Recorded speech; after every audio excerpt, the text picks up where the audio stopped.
Good afternoon, Brian Skiba. Hey, Stefan, how are you doing? Hey, I'm doing all right. Better now. I'm here talking to the director of Gunslingers. How about yourself today?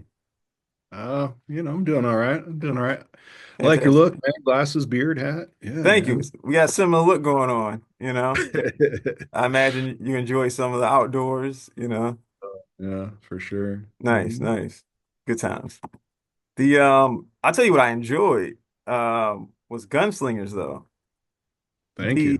I appreciate yeah, that. definitely. You're welcome. This Now,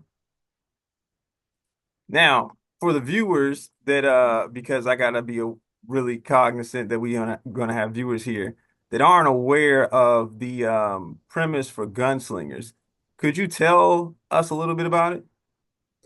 Yeah, I mean, Gunslingers is about a town founded by two gunslingers who wanted to start over, and they're wanted criminals. So they came up with an idea of well, why don't we fake our hanging and then take on a whole new persona, change our look, and just hide out. And if somebody shows up looking for us, we'll point to our grave and say, "Hey, we're dead," and that kind of thing. So they start taking in other people, and soon this town becomes a haven for people looking for redemption and to be and to find a new way. And so we pick it up with Stephen Dorff's character, who's the most wanted man in America and probably the world. He killed a Rockefeller, and so the Really? Rockefellers put this monster reward on him, and he's been running and hiding for 4 years, trying to just hide and run from his past. And he finally gets word of the town. He goes there, they accept him, and he starts over again. But little does he know, his brother, who was hired by the Rockefellers to find him, is hot on his trail. And so his brother rolls into town with about 100 man posse, and the war begins. But then you throw in a little mix of the brother's wife. He might have been messing around with Steve, or she might have been messing around with Steven. So Put it it's lightly. Yeah. yeah. So Nice. Nice. We appreciate the premise there. So there's a town and it's full of outlaws. yeah. Seems like there's a lot of money to be made for anybody that could come across a town like that. And Oh yeah. you Yeah. know, fascinating. Yeah, and I think that's what Jeremy, his character, figures out, He's the hero of this movie, right? I talked to him earlier and we agree he's the hero. He's just trying to do the It's right funny thing. because he goes around and tells everybody, "I'm actually the good guy." He's a good, yeah. You just gotta It's see it like, from his well, perspective. He's convinced me. yeah, I guess, He's yeah. everybody's got a bounty on their head in this place, and he's been wronged. But it's a great Yeah. movie, and you really do a good job with the way he is a vehicle for like the plot unfolding through characters and not just like some exposition. It's actually like the action of the character. Very interesting. Thank you. Yeah, you're Appreciate it. welcome, Ryan. Had a good time watching it. Two questions. How many horses were used in this film? Oh man, I mean, that's one question. I had another one after a that. lot. A lot. There were a I lot on mean, screen. yeah, I mean, as far as hero horses go, we had six. Okay. And then, just, the wagon horses are different than the hero horse. I mean, and then we had a day where we had probably 35 Wow. horses. So in the end, probably close to 50 head of horses, throughout the film. Man, okay. So it's a pretty large cast. Like you had to have an animal wrangler, I imagine, or Yeah. yeah, then you had prop masters and everything. Oh yeah, we Wow. had we had two, we had two animal wrangles full time, and then we had a third that would show up on the bigger days. Yeah, so yeah, no, it was a good crew, great crew. Nice. Sounds pretty daunting, but you brought it all sail that ship home. I mean, there's shootout after shootout. And I don't want to I mean, that's not a spoiler because if you're a fan of shootouts and Western gunslingers, then I would hope that folks go see it, and the viewers that are into stuff like that, um, check this movie out. It's even got a zany Nick Cage as a like a preacher pastor, and I've never seen him act like that, and I was having one hell of a good time. Yeah, I appreciate that. And that's the point, Nick and I talked about it. We wanted to give his fans and fans of Westerns something a little different, I did it, and I think we really achieved that. It's something that Nick Cage fans can watch and enjoy, and I think the term is, it's phenomenal. So I think if you enjoy a crazy character like that, and he did it right. Definitely. Everybody's chewing scenery throughout this film. It's and earlier today, um it was what did we call that? Melting wallpaper. There's a lot of actors that are really just allowed to really do some serious acting here where you can just follow them along. It's a fun time. I really hope folks here at LRM watching this video go check it out. Now, Brian, let me ask you, what drew you to this project, Gunslingers? I was there from development, from, not even just from idea.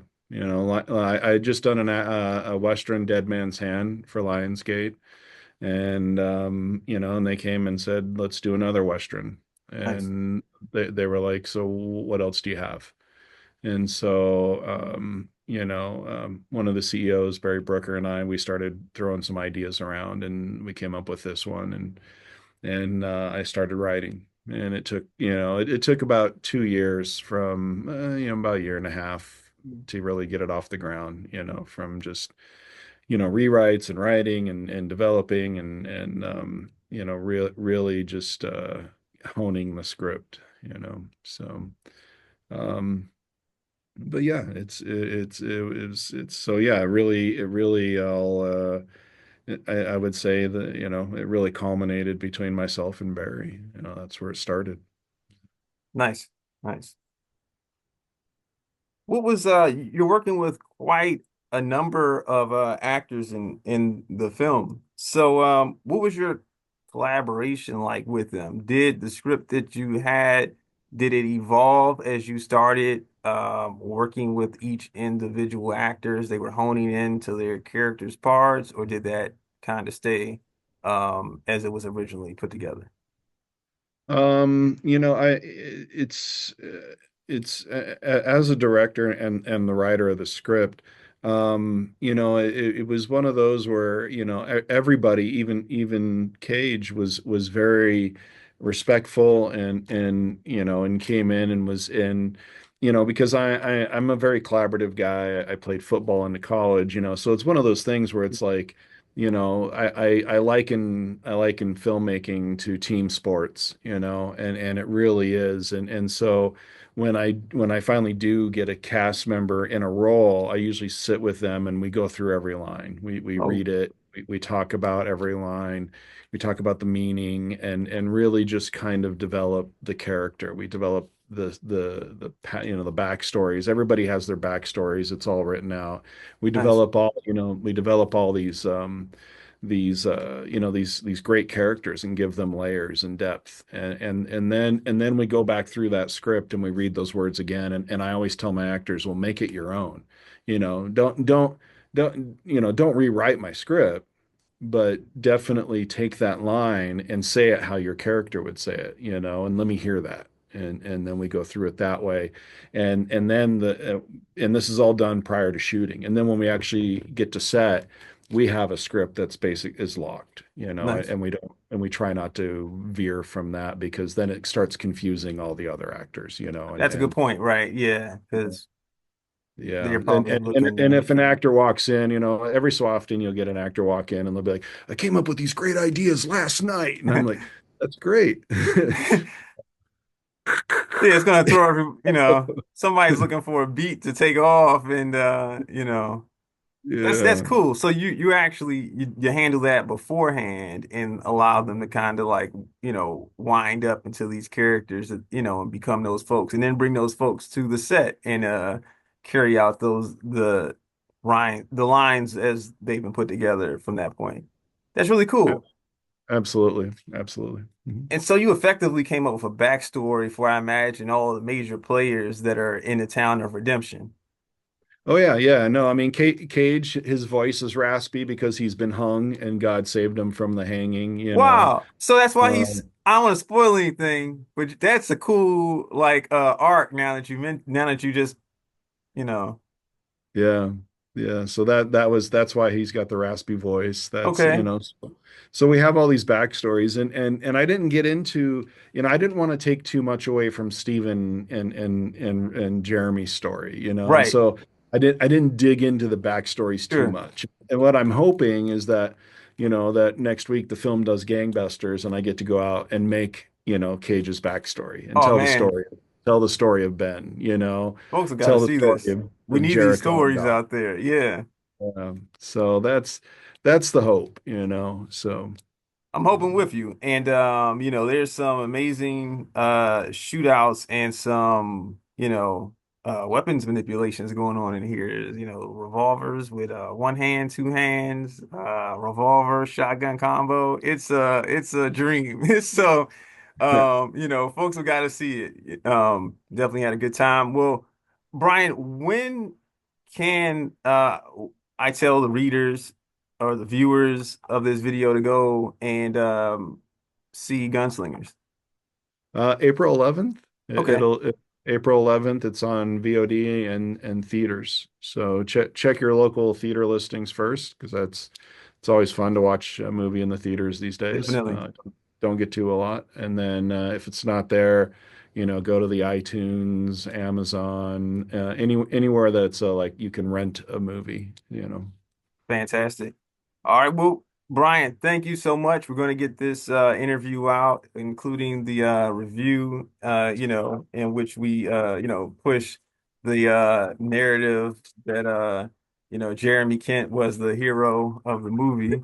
And, That's hope you have a great day, man. all right. Take care. Thank you. Yep, see you. Bye.